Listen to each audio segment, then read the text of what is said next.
여러분 무엇인가를 간절히 기다려본 경험이 있으십니까?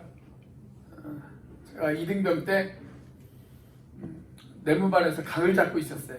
원래 이등병들은 다 그렇습니다. 내무반에서 이렇게 딱 정자세로 각을 잡고 있는데 지나가는 사람마다 한 번씩 툭툭 저를 건들더라고요. 근데 저희 내무반에 말년 병장이 한 명 있었습니다. 그 말년 병장이 저에게 다가오더니 이렇게 이야기를 해요.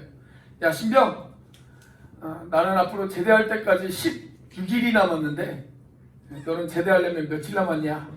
그렇게 물어보더라고요. 얼핏 계산을 해보니까 한 550일은 더 남았고요. 600일은 조금 안 되더라고요. 그래서 600일이 조금 덜 남았습니다. 그렇게 대답을 했습니다. 그랬더니 이분이 저에게 하는 말이 뭐라고 이야기를 하냐면, 야 그날이 오냐? 나 같으면 차라리 탈영하겠다. 그렇게 이야기를 하더라고요. 그 말을 듣고 보니까 정말 앞이 깜깜해요. 야 언제 그날이 오려나 싶은 생각도 들고 앞이 깜깜하더라고요. 여러분 우리가 무엇인가를 간절히 기다리는 것, 그게 쉬운 일은 아닙니다. 그건 참으로 힘들고 어려운 일입니다. 지금 하박국은 자신이 살아가는 민족이 갈대아라고 불리우는 바벨론에 의해서 처참하게 짓밟혀지는 그런 모습을 눈으로 보고 있었습니다. 그런 아픔을 지켜보면서 이 하박국은 그 도시의 가장 높은 성루에 올라갔어요. 그리고 그곳에서 하나님 앞에 기도하기 시작합니다. 자, 오늘 본문의 1절 말씀입니다. 자, 1절 말씀 같이 한번 읽어보겠습니다. 시작. 내가 내 파수하는 곳에 서며 성루에 서리라. 그가 내게 무엇이라 말씀하실는지 기다리고 바라보며 나의 질문에 대하여 어떻게 대답하실는지 보리라 하였더니. 자, 지금 하박국은 자신의 질문에 대해서 하나님이 어떻게 대답하실는지 내가 보겠다, 그렇게 말을 하고 있죠. 그런 마음을 가지고 가장 높은 곳에 올라가 지금 하나님의 대답을 하박국이 기다리고 있는 중에 있어요. 우리가 지난주에 살펴본 것처럼 하박국은 하나님께 자신의 두 번째 질문을 던졌습니다. 그리고 그 하박국이 던진 두 번째 질문에 대한 하나님의 두 번째 응답이 오늘 본문 가운데 소개가 되어지고 있습니다. 자, 하박국이 가지고 있었던 두 번째 질문 뭐였습니까? 이런 거였죠. 하나님, 우리 민족이 잘못한 것 제가 인정합니다. 우리 민족이 잘못했기 때문에 우리가 이런 벌을 받는 것, 거기에 대해서는 제가 아무런 불만이 없습니다. 잘못했으면 당연히 벌을 받아야죠. 하나님, 그런데 우리 민족을 심판하기 위해서 우리보다 더 악한 사람들을 사용하셔서 우리 민족을 때리시는 것, 하나님, 그것이 과연 옳은 일입니까? 하나님을 모르는 사람들이 하나님의 백성들을 처참하게 짓밟는 것, 하나님, 그것이 과연 맞는 그런 일입니까? 하나님, 우리가 언제까지 이런 아픔 가운데에서 견뎌야 합니까? 이것이 하박국이 가지고 있었던 두 번째 질문이었습니다. 자, 이 두 번째 질문에 대한 하나님의 응답이 하박국 2장 전체에 기록되어져 있습니다. 자, 하박국의 질문에 대한 하나님의 대답, 한마디로 말하면 이것이었습니다. 비록 더딜지라도 기다리라. 이것이 하나님의 응답이었어요. 기다리라 라는 겁니다. 자, 우리가 하박국 1장의 주제가 있었다면 그 1장의 주제가 뭐냐면 어찌하여 라고 하는 단어입니다. 하박국 2장의 주제가 있다면 그것은 기다리라 라고 하는 단어입니다. 그렇다면 우리에게 고난이 왔을 때 우리는 어떻게 기다려야 할까요? 고난 가운데 우리가 해야 할 일이 있어요. 자, 우리에게 고난이 왔을 때 기다리면서 우리가 해야 할 일, 여러분 그것은 과연 무엇일까요? 첫 번째로 묵시의 말씀을 읽어야 합니다. 묵시의 말씀을 읽어야 합니다. 자, 오늘 본문의 2절 말씀을 같이 한번 읽어보겠습니다. 2절 말씀 시작. 여호와께서 내게 대답하여 이르시되 너는 이 묵시를 기록하여 판에 명백히 새기되 달려가면서도 읽을 수 있게 하라. 여기 하나님의 말씀을 뭐라고 표현했냐면 묵시라고 그렇게 표현을 했습니다. 묵시 혹은 우리가 계시라고도 그렇게 이야기를 하죠. 여러분, 이 묵시 혹은 이 계시라고 하는 말을 들으면 여러분 어떤 느낌을 받으세요? 어떤 비밀스러운 메시지 이런 느낌을 받지 않으십니까? 그런데 원래 이 묵시라고 하는 말의 뜻은 어떤 뜻을 가지고 있냐면 뚜껑을 열다 이런 뜻을 가지고 있습니다. 뚜껑을 열다. 뚜껑을 열면 보이지 않았던 것들이 보이기 시작을 하죠. 그러니까 어떤 비밀스러운 이야기를 아무도 알지 못하게 꽁꽁 감추어 두는 것, 그것이 묵시가 아니라 원래 이 묵시의 뜻은 오히려 그 반대로 꽁꽁 숨겨져 있던 하나님의 뜻을 열어서 사람들에게 밝히 보여주는 것, 그것이 바로 묵시가 가진 원래의 뜻입니다. 자, 그런데 오늘 본문에 보면 그 묵시의 말씀을 어떻게 하라고 기록되어 있어요? 판에 기록해라, 그렇게 기록되어 있습니다. 판에 기록해라. 자, 여기에 나오는 판은 진흙으로 만든 판이에요. 보통 이 당시에 성경 말씀을 어디에 기록했냐면 파피루스라고 하는 것에 기록을 했죠. 파피루스는 뭐냐면 그 일종의 갈대 같은 그런 식물로 만든 종이를 우리가 파피루스라고 이야기합니다. 보통은 파피루스에다 기록을 했는데 가끔은 진흙으로 만든 판에 기록하기도 했어요. 이게 바로 이 당시 하박국이 살던 그 시대에 유대 땅을 침략한 바빌로니아, 즉 갈대아 민족이죠. 그 갈대아 민족이 만든 흙판입니다. 흙판. 바로 이런 진흙판이에요. 이런 흙판에 새겨서 누구나 그 말씀을 볼 수 있게 하라고 하나님께서 그렇게 이야기를 하고 있어요. 심지어는 달리면서도 그 말씀을 볼 수 있게 해라, 그렇게 이야기하고 있습니다. 자, 우리가 운전하다 보면 대형 광고판이 보이죠. 그리고 그 대형 광고판에 있는 글귀들을 심지어 운전을 하면서도 그 광고판의 글귀를 볼 수 있게끔 그렇게 광고를 하는 것을 볼 수가 있습니다. 자, 그렇게 많은 사람들에게 알려져야 하는 말씀, 그것이 바로 묵시의 말씀이라는 거예요.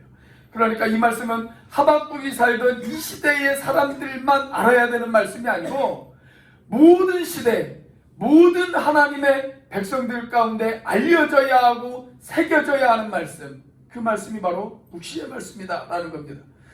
여러분, 요한계시록 1장 3절의 말씀을 혹시 기억하십니까?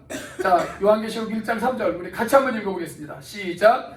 이 예언의 말씀을 읽는 자와 듣는 자와 그 가운데 기록한 것을 지키는 자는 복이 있나니 때가 가까우리라.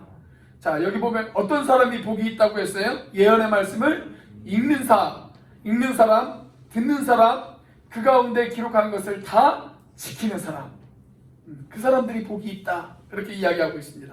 자, 그런데 그 시작이 어떤 사람이 시작되어져요? 읽는 것부터 시작되어져요. 읽는 것부터.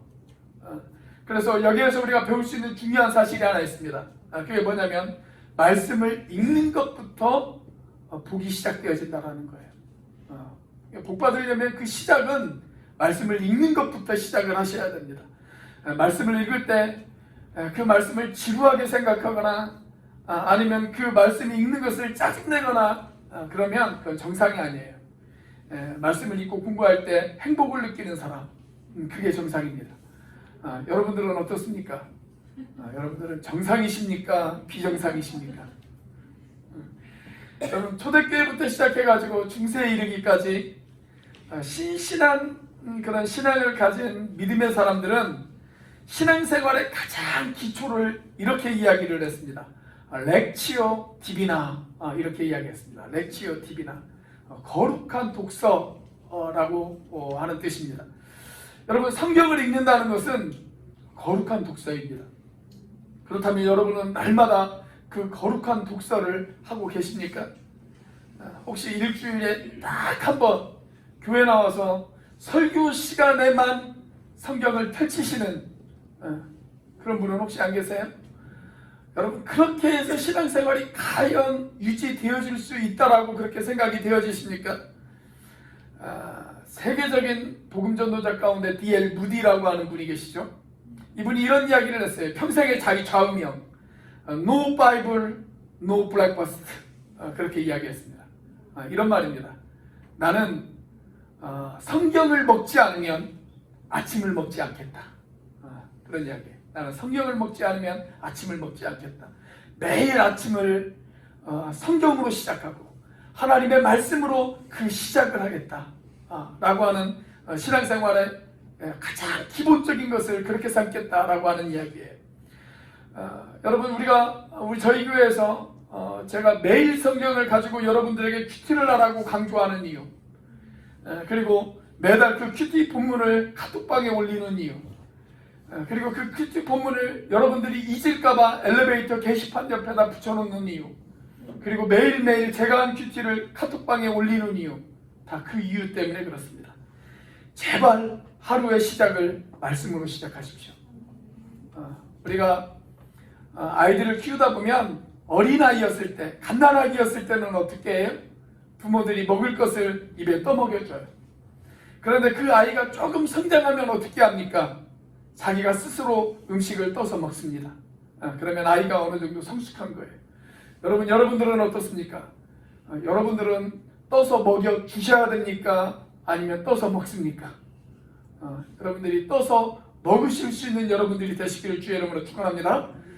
그래서 3월달부터는 성경 일독 프로그램을 시작하려고 그럽니다. 우리가 코로나가 길어지면서 성경 공부를 하기도 조금 어렵고, 그래서 성경 일독 프로그램이라도 좀 가지려고 그래요. 희망하시는 분들의 신청을 받아서 한 6개월 정도 코스로 신구약 성경을 다 읽을 수 있는, 그래서 여름 끝자락쯤 가면 성경을 일독할 수 있는 그런 프로그램을 좀 가지려고 합니다. 성경 읽기반을 2월달 중으로 모집을 하도록 하겠습니다. 여러분들께서 많이 관심 가져주시고 하루의 시작을 말씀으로 시작하실 수 있는 그런 여러분들이 되셨으면 좋겠습니다.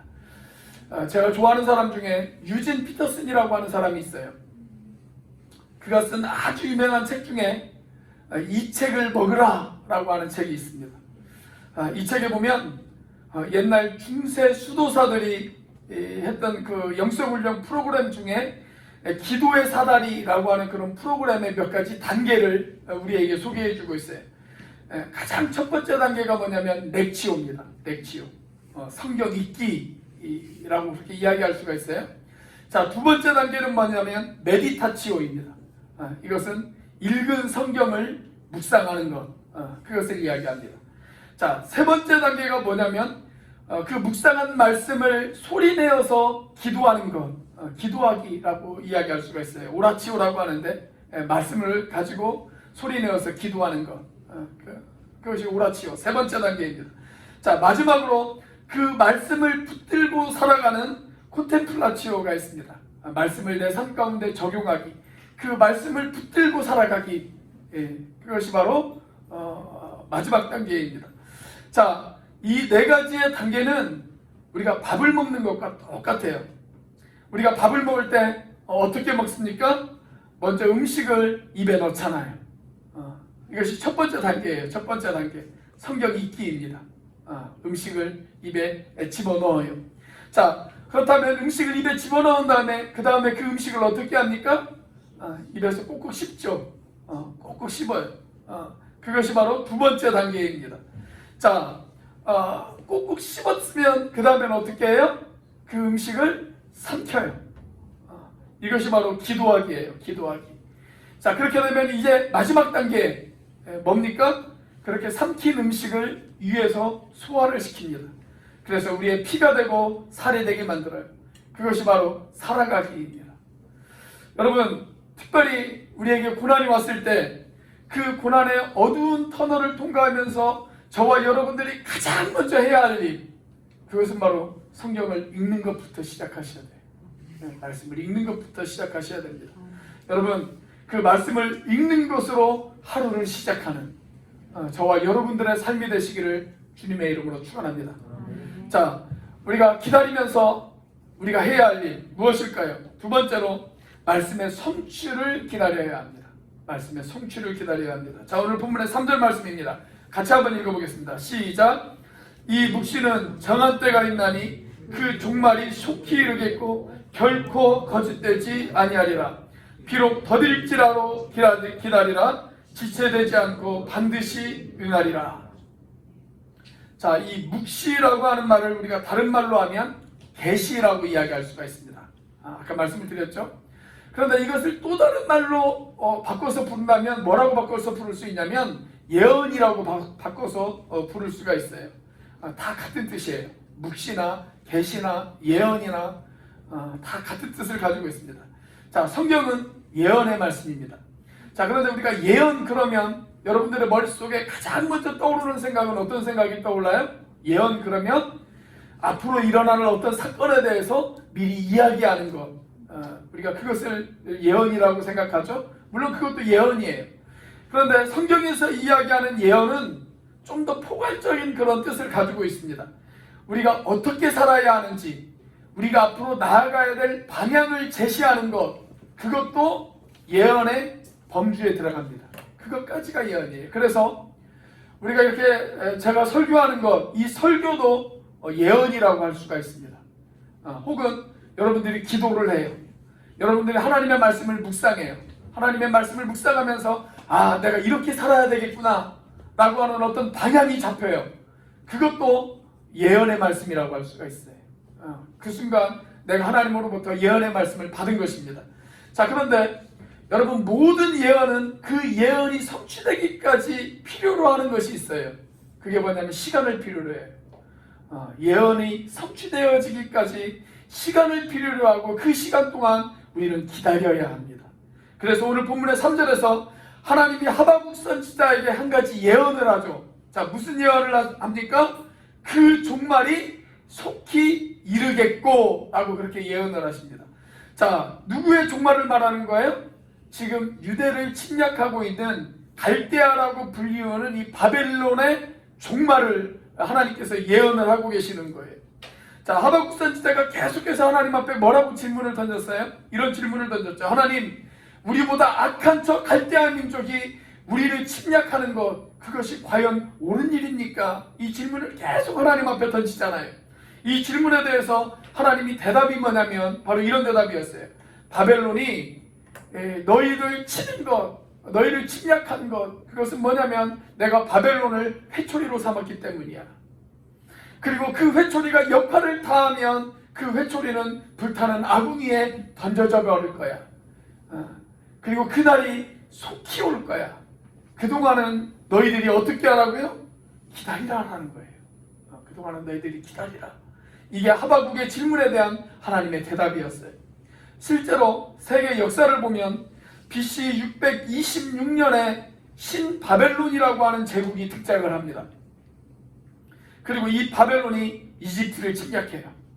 그리고 이집트를 침략한 다음에 이제 말머리를 돌려서 어디로 달려오기 시작하냐면 유대 땅으로 달려오기 시작을 해요. 그래서 유대의 남쪽 땅을 점령하기 시작을 합니다. 그때 여러분들이 너무나도 잘 아는 사람들이 등장을 하죠. 다니엘과 그의 세 친구가 바로 그때 바벨론의 포로로 잡혀가는 그런 일들이 벌어집니다. 자, 그런데 그 시기가 언제냐면 바로 BC 605년에 바로 그런 일들이 일어났어요. 근데 이게 바벨론의 가장 전성기였습니다. 바벨론의 가장 큰 전성기. 이 바벨론의 운명이 얼마나 더 갔을까요? 이 뒤로부터 한 70년 동안 바벨론의 운명이 더 갑니다. 그래서 바벨론이 영원할 것 같았던 이 바벨론이 BC 539년에 페르시아의 고레스 왕에 의해서 완전히 멸망을 당합니다. 그러니까 여러분, 한 제국의 역사가 불과 100년도 못 갔어요. 100년도 못 갔습니다. 그 종말이 속히 이르겠다라고 하신 하나님의 예언이 정확하게 이루어지지 않았습니까? 그런데 그 예언이 이루어지기까지 무엇을 해야 된다고요? 기다리라라는 거예요. 기다리라. 비록 더딜지라도 너희들이 기다리라 라고 그렇게 이야기하고 있습니다. 여러분, 우리가 기다린다라고 그러면 그냥 아무것도 안 하고 시간만 흘려보내는 것, 그것이 기다림이 아니에요. 성경의 기다림은 그것을 이야기하는 것이 아닙니다. 기다리면서 해야 할 일을 해야 합니다. 오늘 하박국을 한번 살펴보십시오. 이 하박국이 지금 기다리는 동안에 무엇을 하고 있습니까? 그리고 그 도시에서 가장 높은 성 위에 올라갔어요. 그리고 그곳에서 먼 곳을 바라보면서 적들이 침략하면 백성들에게 알리기 위해서 지금 파수꾼의 사명을 감당하고 있습니다. 자기가 해야 할 일을 하면서 기다리고 있는 거예요. 여러분, 기다리라고 하는 것은 아무것도 하지 말라고 하는 것이 아닙니다. 그냥 시간만 죽여라, 이것이 기다림이 아니에요. 기도하면서 내가 해야 할 일을 찾아서 하는 것, 그것이 성경에서 이야기하는 기다림입니다. 저는 코로나가 시작되면서 이 코로나가 금방 끝날 줄 알았어요. 한 서너 달만 고생하면 끝나겠지라고 생각을 했습니다, 처음에. 그래서 이번 기회에 우리나라도 가을 학기제로 갔으면 좋겠다, 그런 생각을 하기도 했어요. 그런데 생각보다 코로나가 꽤 길어지더라고요. 그리고 앞으로도 이 코로나가 짧게는 한 1년 가까이, 그리고 길게는 한 2년까지 바라보는 그런 사람들도 있습니다. 이 긴 코로나 전국 동안에 아무것도 하지 않으면 안 되겠다 싶은 생각이 들더라고요. 비록 더딜지라도 내가 해야 할 일을 좀 찾아야 되겠다, 그런 생각이 들었습니다. 무엇을 할 수 있을까, 그런 생각을 하다가 최근에 그런 생각을 했어요. 제가 오늘 교회 취임하면서 좀 급하게 취임을 했잖아요. 청빙 제의를 받고 취임식을 한 것이 불과 2달이 안 되더라고요. 그 시간이 한 달 조금 넘는 시간 동안 그런 일들이 다 이루어졌더라고요. 그러다 보니까 미처 좀 준비할 시간이 부족했습니다. 그래서 내가 이번 기회에 좀 뭔가 장기 계획을 한번 준비해 봐야 되겠다, 그런 생각을 했어요. 그래서 최근에 오늘의 교회 장기 목회 계획과 철학을 제가 지금 준비하고 있습니다. 코로나가 끝나면 본격적으로 그런 일들을 좀 하기 위해서 미리 준비하는 시간이 좀 필요하겠다, 그런 생각이 들었어요. 사랑하는 여러분, 비록 더딜지라도 기다리셔야 합니다. 기다리셔야 돼요. 아무것도 하지 않고 기다리는 것이 아니에요. 여러분들이 해야 할 일을 기도하면서 찾아 기다리는 것, 그것이 성경에서 우리 이야기하는 바로 기다림입니다. 우리 아까 찬양팀과 함께 불렀던 그 복음성가의 가사처럼 말입니다. 주님의 시간에 그의 뜻 이루어지기 기다려 하루하루 살 동안 주님 인도하시니 주의 뜻 이룰 때까지 기다려. 주님의 시간에 주님의 뜻이 이루어질 때까지 잘 기다리십시오. 비록 더딜지라도 내가 해야 할 일을 해가면서 그렇게 잘 기다리실 수 있는 저와 여러분들이 되시기를 주의 이름으로 축원합니다. 자, 고난이 왔을 때 우리가 기다리면서 해야 할 일 무엇일까요? 세 번째로 말씀을 믿고 믿음으로 살아야 합니다. 말씀을 믿고 믿음으로 살아야 합니다. 자, 오늘 본문의 4절 말씀입니다. 같이 한번 읽어보겠습니다. 시작. 보라, 그의 마음은 교만하며 그 속에서 정직하지 못하나 의인은 그의 믿음으로 말미암아 살리라. 많이 듣던 말씀이 등장하죠. 의인은 믿음으로 말미암아 살리라. 이 내용으로 유명한 구절이 있습니다. 로마서예요. 로마서 1장 17절에 보면 이 말씀과 똑같은 구절이 등장을 합니다. 오직 의인은 믿음으로 말미암아 살리라. 로마서에도 그렇게 기록이 되어져 있죠. 자, 그런데 로마서에 등장하는 이 말씀 바로 앞에 뭐라고 기록되어 있어요? 기록된 바, 그렇게 적혀 있습니다. 기록된 바. 그러니까 이 말씀의 원조가 따로 있다, 그 말이죠. 그 원조가 어디예요? 이 하박국에 나와 있는 이 말씀이에요. 이게 원조입니다. 자, 그런데 이 말씀이 로마서에만 기록되어 있는 것이 아니고 갈라디아서에도 있고요, 히브리서에도 있습니다. 여러 성경 구절에서 하박국에 나와 있는 이 말씀을 인용하고 있습니다. 자, 로마서에 등장하는 이 말씀을 읽다가 마음 가운데 큰 감동을 받은 한 사람이 있어요.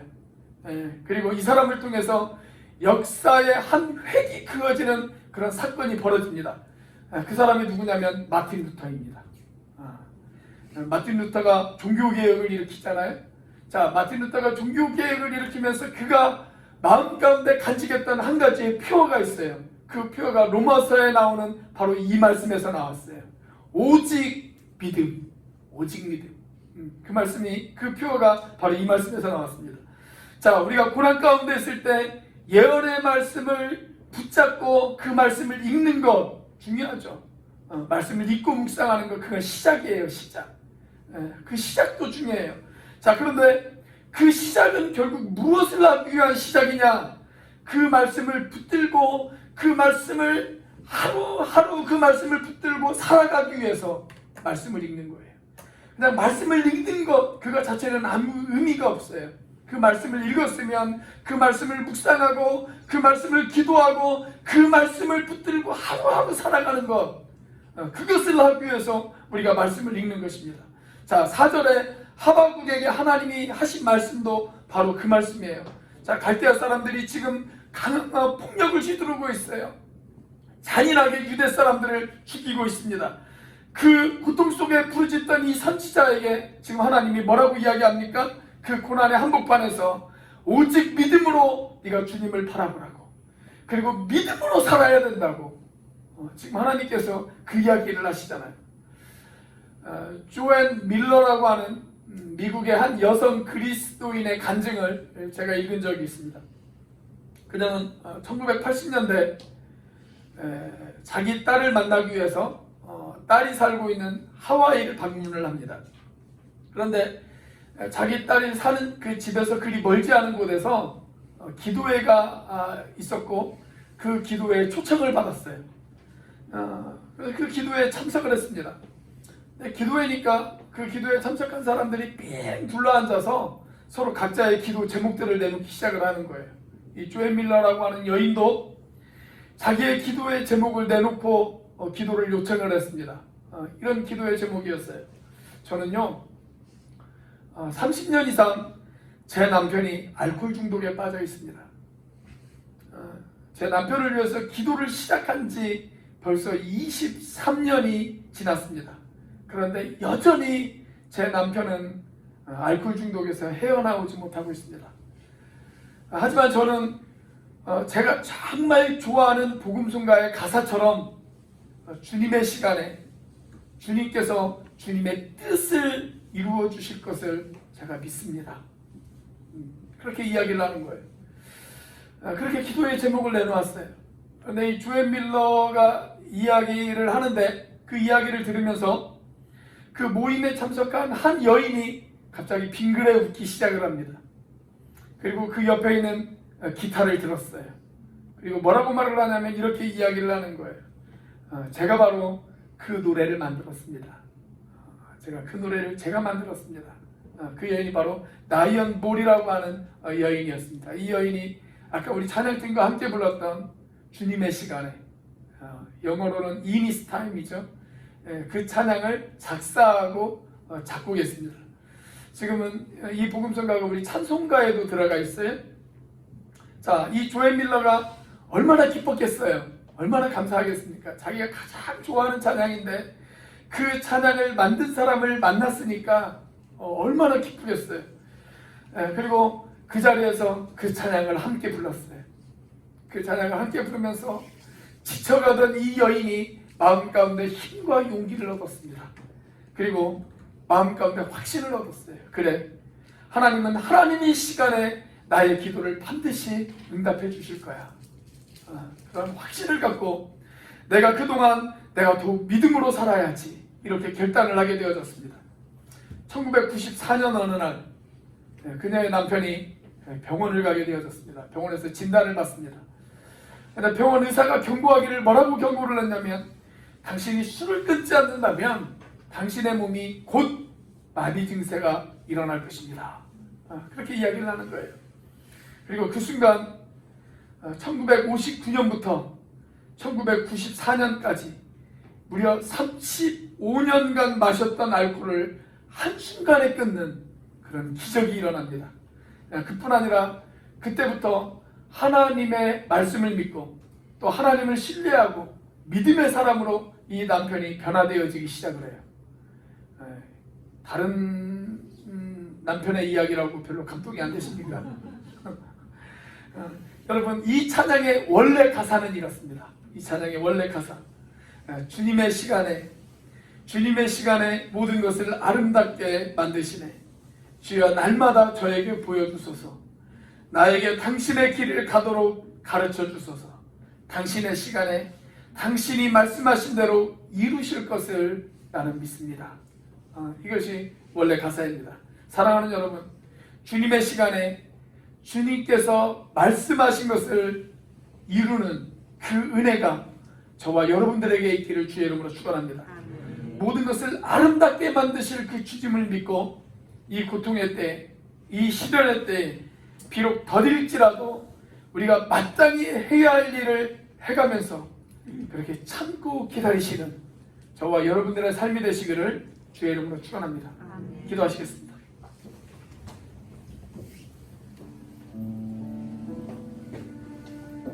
우리 시간 함께 기도하기를 원합니다. 여러분, 하나님의 말씀은 반드시 이루어집니다. 성경은 우리 하나님은 시건치지 않으시는 하나님이시라고 그렇게 우리에게 가르쳐주고 있습니다. 그러나 그분의 말씀이 이루어지기까지 저와 여러분들은 참고 기다려야 합니다. 비록 더딜지라도 기다릴 줄 알아야 합니다. 그 기다리는 동안 우리가 뭘 할 수 있을까요? 하나님의 말씀을 읽고 그 말씀을 믿으며 그 말씀으로 버티고 견디며 우리가 살아가야 하지 않겠습니까? 하나님, 내가 하나님의 말씀을 믿습니다. 하나님의 말씀을 믿고 버틸 수 있도록 도와주세요. 버티고 견딜 수 있도록 하나님 도와주세요. 우리 이런 기도 제목을 가지고 우리 같이 한번 한 목소리로 하나님 앞에 기도하도록 하겠습니다. 같이 기도합니다. 하나님의 살아계심의 역사하시는 하나님 아버지 감사합니다. 아버지 하나님, 이 시간 주님께서 함께 해주시고 하나님 역사하여 주시옵소서. 아버지 하나님, 고난의 시간에, 시련의 시간에 아버지 하나님, 우리가 무엇을 할 수 있을까요? 아버지 하나님, 하나님의 말씀을 읽기를 원합니다. 하나님의 말씀을 묵상하기를 원합니다.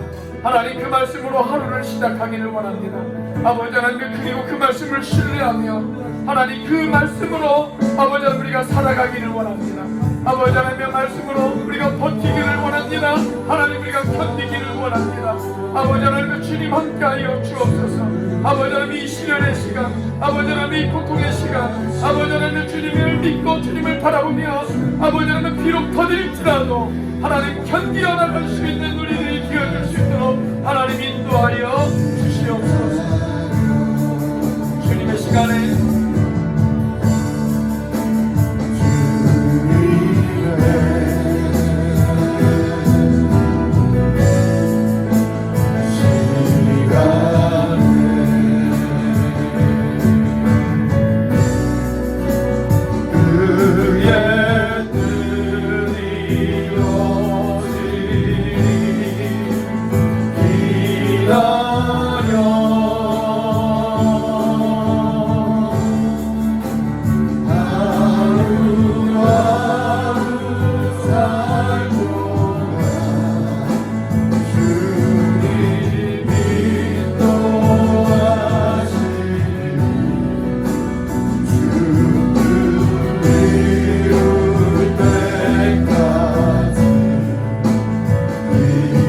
다시 한번 고백합니다. 주님의 시간에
시간에 주님의 뜻이 이루어질 줄로 믿습니다. 주님께서 마침내 우리를 아름답게 변화시켜 주실 줄로 믿습니다. 하나님, 그러기에 시련의 때, 아픔의 때에, 고난의 때에 비록 더딜지라도 하나님, 우리가 참고 견디며 기다릴 줄 아는 그런 우리들이 되어줄 수 있도록 인도하여 주시옵소서. 하나님, 이 고난의 시간에 우리가 약속의 말씀을 붙잡기를 원합니다. 그 약속의 말씀을 믿고 그 말씀으로 하루를 시작하고 그 약속의 성취를 기다리면서 그 약속을 따라 살아가는 우리가 되어줄 수 있도록 인도하여 주시옵소서. 이제는 우리를 위하여 십자가에 달리신 성자 하나님의 은혜와 그 독생자를 죽기까지 내어주신 성부 하나님의 사랑과 지금도 그 사랑을 깨닫게 하시고 충만하게 하시는 성령 하나님의 교통하심이 비록 더딜지라도 버티고 견디면서 주님의 시간에 주님의 뜻이 이루어질 것을 믿으며 살아가는 우리 오늘 교회 형제 자매들 머리 위에 지금부터 영원까지 함께 하시기를 간절히 축원하옵나이다.